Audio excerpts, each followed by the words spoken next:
السلام علیکم۔ وعلیکم السلام۔ شاہ صاحب، آپ کے لیے نا یوٹیوب کی طرف سے گولڈ بٹن کا ایوارڈ دیا گیا ہے آپ کو، ماشاء اللہ ماشاء اللہ، تو آپ کو میری طرف سے بہت بہت مبارک ہو۔ تھینک یو نوٹ کرنا۔ ٹھیک ہو گیا جی، اللہ حافظ۔ جب تم دنیا کی مفلسی سے تنگ آ جاؤ، جب رزق کا کوئی بھی راستہ نظر نہ آئے، جب پریشانیاں گھیر لیں، تو اس وقت کیا کرنا؟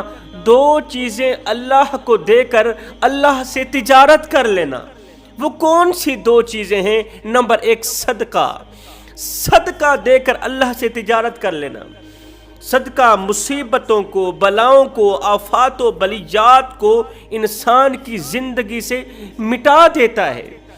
پوچھا گیا یا رسول اللہ، اگر صدقہ کرنے کی گنجائش نہ ہو تو کیا کریں؟ جیب میں صدقے کے لیے پیسے نہ ہوں، صدقے کے لیے بانٹنے کے لیے کوئی چیز نہ ہو تو پھر کیا کیا جائے؟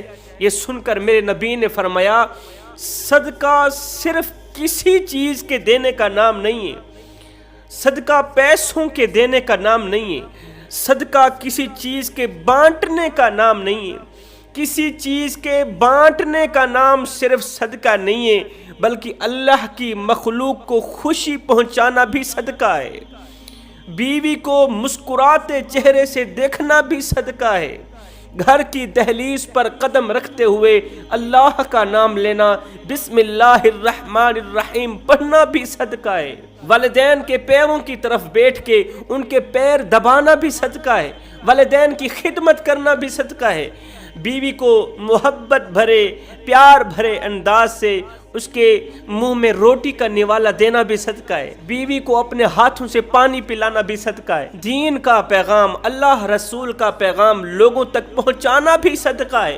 دوسری چیز کون سی ہے جو اللہ سے دے کر تجارت کر لی جائے؟ وہ چیز بتانے سے پہلے ایک یتیم بچہ تھا، اس کے پاؤں میں کانٹا چبھ گیا، اب وہ درد سے چیخ رہا تھا، چلا رہا تھا، اتنے میں سے وہاں سے ایک گنہگار امیر شخص کا گزر ہوا۔ وہ امیر شخص گنہگار تھا، بدکار تھا، سیاکار تھا، وہ گھوڑے کے اوپر سوار تھا، وہاں سے گزر ہوا۔ گنہگار امیر نے جیسے ہی بچے کو روتے دیکھا تو بچے کی طرف گھوڑے کا رخ کر لیا، بچے کے قریب آیا، دیکھا اس کے پاؤں میں کانٹا چبھا ہوا ہے اور بچہ زارو قطار رو رہا ہے۔ بچے کو روتا ہوا دیکھ کر اس کا دل بھر آیا، وہ گھوڑے سے نیچے اترا، بچے کے پیروں سے کانٹا نکالا، بچے کو گھوڑے پر بٹھا کے اس کے گھر چھوڑ کے آیا۔ بس یہی نیک کام کیا، یہ ایک نیکی کی، کچھ دن بعد، کچھ عرصہ بعد اس امیر گنہگار شخص کا انتقال ہو گیا، وہ اس دنیا فانی سے گزر گیا۔ خواب کی دنیا میں اس کے مر جانے کے بعد خواب کی دنیا میں کسی دیکھنے والے نے دیکھا کہ وہ گنہگار امیر شخص جنت کی وادیوں میں گھوم پھر رہا ہے، جنت کی وادیوں میں ٹہل رہا ہے۔ اس نے پوچھا، تو گنہگار تھا، آخر تو نے کون سا ایسا نیک عمل کیا کہ اللہ تعالیٰ کی رحمت تجھ پر اس قدر مہربان ہوئی کہ جنت میں عالی شان محل دے دیا؟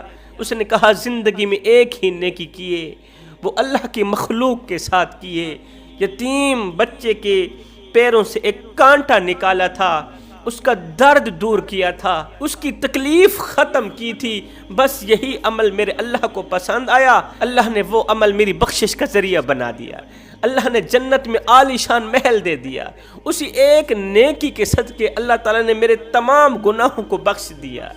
فرمایا دوسری چیز جو اللہ کو دے کر تجارت کر لی جائے وہ ہے تہجد کا وقت اللہ کو دے کر تجارت کر لو، تہجد کا وقت اللہ کو دے دو، تہجد کا وقت مصلی پہ گزار دو، تہجد کی نماز اللہ کی لاڈلی نماز، تہجد کی عبادت اللہ کی لاڈلی عبادت، یہ وہ عبادت ہے جو اپنی بات منوا کر ہی دم لیتی ہے۔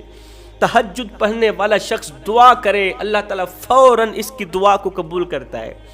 تہجد پڑھنے والا شخص بیمار ہو، اللہ سے شفا مانگے، اللہ کی رحمت اس وقت اس بندے پر اس قدر مہربان ہوتی ہے، اس قدر مہربان ہوتی ہے کہ اللہ کی رحمت آواز دیتی ہے، کوئی مجھ سے بخشش طلب کرنے والا، میں اس کے صغیرہ کبیرہ گناہوں کو معاف کر دوں، ہے کوئی مجھ سے رزق وسیع مانگنے والا، رزق حلال طلب کرنے والا ہے. کوئی بیمار جو مجھ سے شفا مانگے میں اسے صحت عطا کروں, میں اسے شفا عطا کروں.